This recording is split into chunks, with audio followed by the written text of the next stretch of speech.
How could a woman who knew every trail in the Great Smoky Mountains National Park better than her own home disappear without a trace in the mountains where she had volunteered for 21 years? Anne Elizabeth Houghton walked the entire 2,200 miles of the Appalachian Trail, visited 63 U.S. national parks, and logged more than 4,000 hours of volunteer work. On January 28, 2025, she set out on her usual two-day hike. She vanished into the winter fog as if she had never existed. When rescuers found her body on February 2nd, a partially pitched tent lay nearby. What prevented one of America's most experienced hikers from completing what could have saved her life?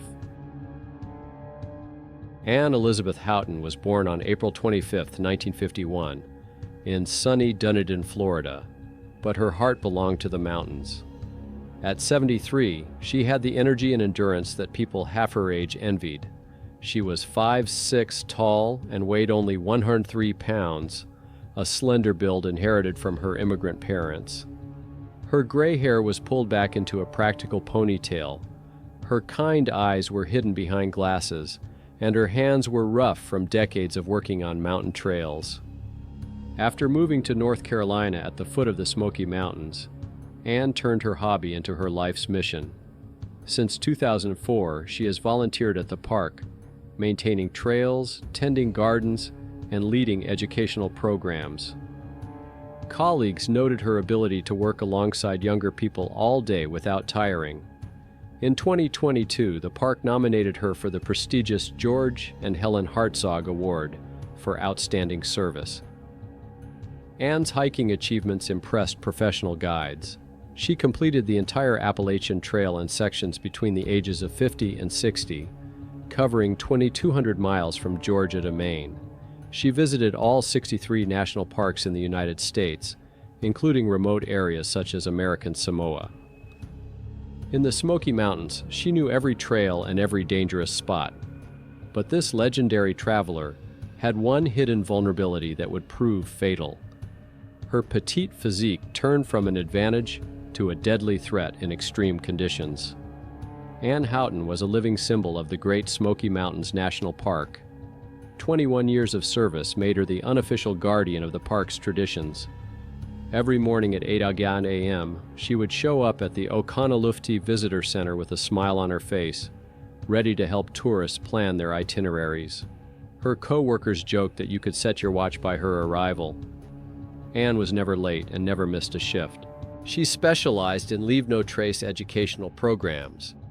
In her soft voice, she explained the principles of responsible tourism to families. Colleague Terry Wales recalled, "The only word to describe Anne is kind. There was nothing dark about her. I have never met a person so genuinely good." Anne chose the most difficult jobs, maintaining trails with heavy tools, tending local gardens, and going on long hikes. But her most valuable gift was her ability to connect with visitors. She could turn a chance encounter on the trail into an educational adventure. Colleagues called Anne the quiet force of the park. She never sought recognition, worked without saying a word, but her influence was felt by everyone. On January 28, 2025, Anne chose a route that even experienced rangers considered one of the most difficult in the park. The Enloe Creek Trail had never been popular with hikers. Located in a remote part of the Smokemont area, it required serious preparation. The 3.5-mile trail winds through dense rhododendron thickets and crosses numerous streams. In winter, the trail became treacherous, with slippery rocks, icy crossings, and fog that reduced visibility to a few feet. On the morning of January 28, 2025, Anne loaded her gear into her green Subaru Forester and headed for Smokemont Campground. The plan was a 2-day trip with an overnight stay. The weather looked acceptable. Daytime temperatures up to 41 degrees free. Nighttime temperatures down to 28.4 degrees Celsius.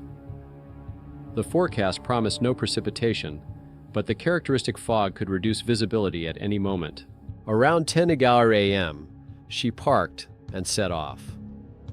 Out of habit from her solo trips, she didn't leave a detailed plan with her family or friends. For a woman who had traveled thousands of miles, It seemed like a reasonable precaution against unnecessary worry for her loved ones. Anne spent the first night somewhere near the intersection of the Bradley Fork and Chastine Creek trails. The exact location of her campsite could not be determined. She did not register with the park's permit system and left no traces. On the morning of January 29th, she packed up camp and headed for the final leg of her journey, the Inlow Creek Trail. Her cell phone went dead immediately after she left Smokemont Campground. The area is known for poor cell phone reception, and winter conditions further exacerbate coverage. But the worst part was that no one even knew she was missing. Anne Hton disappeared on Monday, January 29, 2025. She was supposed to return home by evening and show up for her volunteer shift on Wednesday morning, but in her lonely home in Balsa, only her cat, Scout, waited for his owner, who would never return. Tuesday, January 30th passed unnoticed. Anne often adjusted her hiking plans depending on the weather, so the day's delay did not cause concern among the few who knew about her plans. Wednesday, Thursday, Friday, her colleagues at the visitor center began to notice her absence. Still, they decided that she was sick or had decided to take a few days off. In her 21 years of volunteer work, Anne had earned a reputation as someone who was utterly reliable. The phrase, "she never misses a shift," became her unofficial nickname among her colleagues. It was this impeccable reputation that proved to be her undoing. No one could believe that something had happened to her. Saturday, February 1st, was a turning point. When Anne didn't show up for her scheduled shift at the Oconaluftee Center, her co-workers became concerned. Several calls to her home phone went unanswered. A trip to her home in Balsam revealed that her car was gone and her neighbors hadn't seen her for several days. At 2:30 p.m. on February 1st, a park employee spotted a green Subaru Forester in the Smokemont Campground parking lot. The car had been there for at least 3 days, covered in a layer of frost and dust. 6 days. That's how long it took rescue services to realize the scale of what was happening. In the winter mountains, every hour can be a matter of life and death. Hypothermia develops in a matter of hours at low temperatures. Dehydration sets in after 2 to 3 days, and an injured person without medical attention rarely survives longer than 72 hours. 6 lost days. But while ignorance reigned in the valley, high in the mountains, a silent and swift enemy had already appeared, and this enemy was not one to wait. At 3 p.m. on February 1st, 2025, the National Park Service declared Anne Hton missing. Search and Rescue Coordinator Katie Limming immediately activated the emergency response protocol. The discovery of the car in the Smokemont parking lot turned theoretical concerns into a real emergency. An initial inspection of the Subaru Forester provided rescuers with minimal information. The car was locked, the alarm had not been triggered, and there were no signs of forced entry or a struggle. Only the car's documents and an empty water bottle remained inside. A backpack, sleeping gear, food, and camping equipment were missing, along with the owner. The Smokemont parking lot serves as the starting point for many trails. The search radius was dozens of square miles of rugged mountain terrain, covered with dense forests and cut by streams. The first search party of 4 rangers set out at 4:30 p.m. They checked the nearest trails within a 2-mile radius, questioned hikers, and looked for signs of campsites. By 6 p.m., there were no results. Anne seemed to have vanished into the winter fog. Night searches in the mountains are extremely dangerous, even for professionals. Slippery trails and limited visibility forced them to postpone the main operation until morning, but every hour of delay reduced the chances of finding the 73-year-old woman alive. The family was notified at 8:45 p.m. Nancy Penny's sister immediately drove to the search site. The picture was alarming. An experienced hiker had disappeared without a trace in familiar mountains. Dawn on February 2nd found Smokemont Campground mobilizing resources the park hadn't seen in years. By 7:00 a.m., 7 rescue organizations had gathered at the base camp for a large-scale operation in winter conditions. The National Park Service dispatched 12 rangers with experience in high-altitude work. Cherokee Fire and Rescue arrived with climbing equipment and medical supplies. Buzar specialized in searching in hard-to-reach areas. The Appalachian Mountain Rescue Team had many years of experience working in the Appalachian Mountains. Local support was provided by volunteer firefighters and the Jackson County Sheriff's Office. The total number of personnel was 47. The coordinator divided the area into 6 sectors based on Anne's likely routes. Sector A covered the Bradley Fork Trail, Sector B covered the Chastain Creek Trail, and Sector C covered the Hughes Ridge Trail. Sector D, the Inlow Creek Trail, and the area around the waterfall proved to be the most problematic. Each team was equipped with radios, GPS navigators, first aid kits, and overnight gear. The weather remained unstable, with temperatures ranging from 26.6 degrees Ba to 35.6 degrees, and fog periodically reducing visibility to 65 feet. Snow covered the trails with a 4-inch layer, obscuring landmarks. The plan was to work until dark, with the option of continuing under artificial lighting. Each group checked in every 2 hours. The first problem arose after 3 hours. The group in Sector D reported virtually impassable conditions. Inlow Creek Trail, always challenging, had become a severe test even for professional rescuers in winter. The trail passes through dense rhododendron thickets that form tunnels less than 7 feet high. Numerous stream crossings become icy traps in winter, with rocks covered by an invisible crust of ice under the snow. One careless step could send a rescuer into the frigid water. The fog thickened as they climbed. At elevations above 3,900 feet, visibility dropped to 16 feet. GPS was intermittent due to the forest canopy, and radio communication was interrupted every 15 to 20 minutes. Rescue teams moved slowly, checking every turn. The greatest danger was posed by the cliffs along Inlow Creek. The creek cut deep ravines with steep slopes covered with slippery leaves. Winter fog hid these traps. Several times rescuers found themselves mere steps away from the cliff, only to discover the danger at the last moment. At 1:45 p.m., the team from Sector D reported a discovery. What 300 feet from the Inlow Creek Trail, in a small hollow among the rhododendrons, rescuers found a partially pitched orange tent and a motionless figure next to it. 10 minutes later, a cry rang out across the valley, but it was not a joyful cry of rescue. It was a signal that the mission had failed, and that the tragedy was even stranger than they could have imagined. Rescuer James Wilkins was the first to spot the orange fabric among the gray rocks and snow-covered rhododendrons. His cry instantly attracted the attention of the other members of the search party.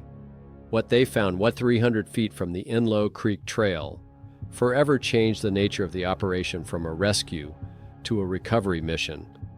Anne Hton lay on her right side in a sleeping bag, partially hidden by the folds of a half-erected tent. The orange fabric of the shelter was stretched over aluminum poles on one side. Still, the fastenings on the opposite edge were loose. The tent resembled a frozen wave, one edge covering the motionless body. A preliminary examination revealed no external signs of injury or violence. Anne was dressed for the weather: thermal underwear, a fleece jacket, winter pants, and hiking boots. Her backpack stood nearby, neatly leaning against a tree trunk. Its contents were packed with the care typical of experienced hikers. Paramedic Sarah Johnson conducted an examination and officially pronounced her dead at 2:07 p.m. The body was cold and stiff, indicating that death had occurred at least 48 hours earlier. The absence of signs of a struggle suggested that Anne had died in her sleep or in a state of severe exhaustion. Coordinator Katie Limming reported the discovery to park headquarters and notified the family. At 3:30 p.m., an investigation team arrived at the scene to document the circumstances.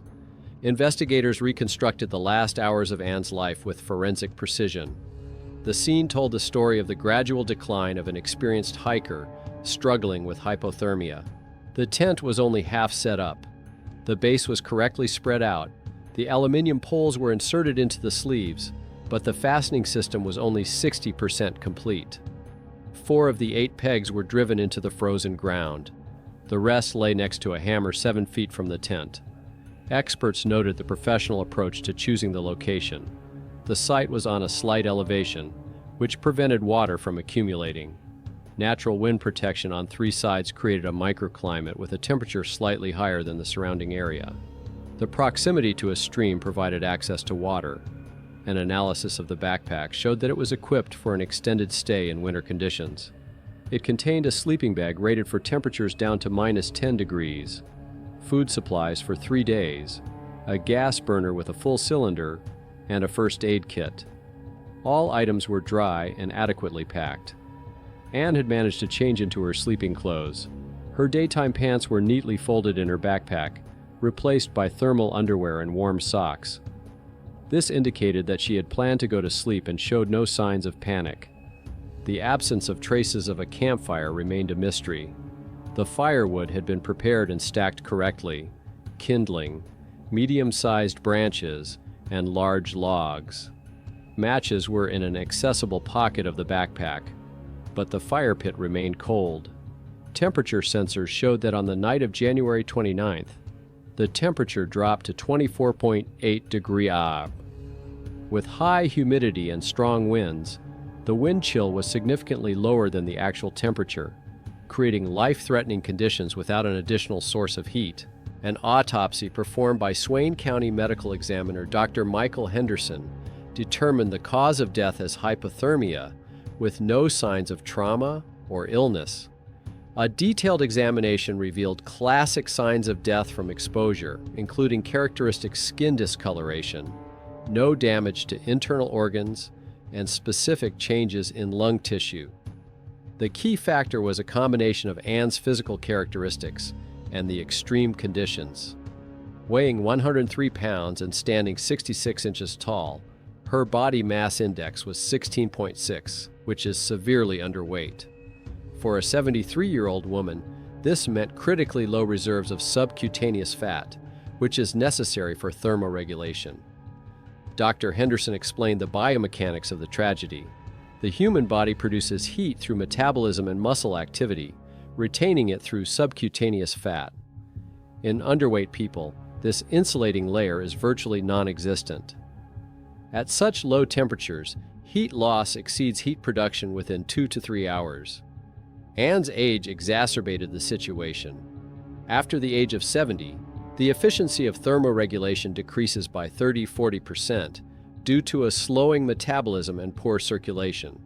The combination of age, underweight, and extreme conditions created a perfect storm for hypothermia. An analysis of the contents of her stomach showed that her last meal was 6–8 hours before her death. Anne had eaten during the day, but did not have time to eat dinner at the camp. The lack of calories further reduced her body's ability to produce heat at a critical moment. The examination revealed no traces of alcohol or medication. Death occurred naturally from exposure to low temperatures on a body unable to resist the cold. Anne Hton reached the campsite at around 3 p.m. and methodically chose the perfect spot among the rhododendrons. But then something inexplicable happened. The woman, who had pitched tents hundreds of times, suddenly stopped halfway through the process. She gathered firewood, neatly stacking kindling and logs for the fire, but never lit it. The matches were in her backpack pocket, 3 feet away from her. A warm jacket hung on a tree nearby. Food to restore her strength was waiting in her backpack. Everything she needed to survive was within arm's reach. But for some reason, she lay down to sleep in the half-erected tent, condemning herself to death from the cold. Experts have put forward several theories as to what prevented the experienced hiker from completing these vital actions. Perhaps her age played a role. At 73, her body could have suddenly failed, robbing her of her strength or her sanity at a critical moment. Fatal overconfidence may also have played a role. In 20 years of hiking, Anne had become accustomed to these trails and probably underestimated the danger. Key questions remain unanswered. Why did a woman who had pitched hundreds of tents in her life forget to hammer in 4 pegs? What prevented her from lighting a fire with the wood she had gathered? Was it a sudden weakness, an underestimation of the situation, or a chain of fatal coincidences? In those final hours, Anne's consciousness may have been clouded by the onset of hypothermia, robbing her of her ability to make rational decisions. The mountains took her life, leaving behind only an unsolvable mystery. But what Anne left behind in people's hearts proved stronger than the cold, more decisive than loneliness, and even more potent than death itself. The news of Anne Hton's death spread through the Great Smoky Mountains National Park community like a shockwave. The woman who had been a symbol of reliability and dedication to the park for 21 years suddenly found herself mortal in the face of the very mountains she loved more than life itself. Park Superintendent Charles Sellers, in an official statement, called Anne a constant and beloved member of the Smoky Mountains community, highlighting her dedication to volunteer work and her ability to share her passion for the park with countless visitors. Terry Wales, a close friend and fellow volunteer, couldn't hold back tears as she remembered Anne. She described her with one word, kind, noting the complete absence of anything dark in her. Wales admired Anne's courage and love of adventure, which led her to go on solo hikes when she couldn't find company. Sister Nancy Penny found bitter consolation in the tragedy, saying that Anne died doing what she loved most in the world. Her nephew, Adam Penny, emphasized her aunt's special connection to the park, explaining that the people of the Smoky Mountains had become her real family and expressing gratitude for the incredible kindness shown to her relatives during the tragedy. On March 1, 2025, a memorial service was held at the Church of Jesus Christ of Latter-day Saints in Whittier. The church was unable to accommodate everyone who wanted to attend, with people standing in the aisles and on the street. Among those present were park employees in uniform, volunteers in tourist clothing, and a group of people in Appalachian trail gear. Those who had walked the same route that Anne had once completed. Representatives of all the charities Anne had supported over the years filled several rows. The Salvation Army, animal shelters, educational programs. The list of recipients of her donations was longer than her family had expected. Instead of flowers, the family asked that donations be made to the Friends of the Smokies Fund. In the first week, more than $15,000 was donated by people who were touched by the story of the dedicated volunteer. Her nephew Adam read a list of her achievements: 63 national parks, 2,200 miles of the Appalachian Trail, thousands of miles in the Smoky Mountains. But those present remembered not the statistics, but her smile and willingness to help. Anne Hton's death prompted park officials to review their approach to winter hiking safety. New displays on hypothermia prevention were added to visitor centers. Rangers were instructed to discuss winter hiking plans in more detail with tourists, especially the elderly and solo travelers. Dr. Michael Henderson, who performed the autopsy, agreed to give lectures to volunteers on the medical aspects of cold weather survival. His presentation, Hypothermia, the Invisible Killer, became a mandatory part of the training. The updated guidelines emphasized the critical importance of high-calorie food in cold weather, especially for underweight people. Anne's family took the initiative to create a safety fund in her name for solo travelers. The plan is to purchase satellite beacons that the park will rent to visitors planning challenging winter routes. The tragedy left a void in the volunteer program that cannot be filled by a simple replacement. The Oconaluftee Visitor Center has installed a memorial plaque in memory of Anne Hton, commemorating her 21 years of service and her ability to share her love of the Smoky Mountains with thousands of visitors. The mentoring program for new volunteers has been renamed the Anne Hton Program. The garden program created a section named after her with plants native to the Appalachians. Anne's garden became a place for educational programs for children. Over 21 years, Anne recruited more than 40 new volunteers. Many came after talking with her and being inspired by her enthusiasm. These individuals continue her work, creating a chain reaction of service. Friends of the Smokies established the annual Anne Hton Scholarship for students studying environmental sciences. Park volunteers now wear pins with a mountain silhouette and the inscription, Anne's Legacy, not as a memorial, but as a reminder of a standard of service. Terry Wales emphasized that Anne showed everyone the true meaning of love for nature. It is measured not by words, but by actions.